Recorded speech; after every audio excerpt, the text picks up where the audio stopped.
সবসময় প্রতিক্ষণে আমাদের ভালোবাসায়, আমাদের অন্তরে তার সঙ্গীত, তার কণ্ঠ শুধুমাত্র সঙ্গীত হিসাবে আমাদের অন্তরে অনুরণন তোলে না, তিনি আমাদের মধ্যে আছেন আমাদের ভালোবাসা হয়ে।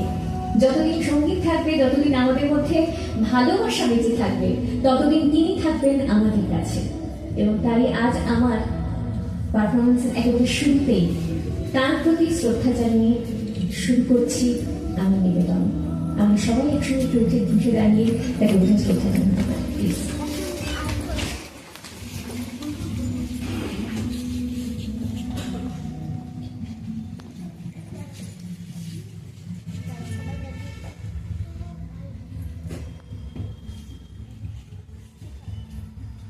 অনেক ধন্যবাদ সবাই, থ্যাংক ইউ।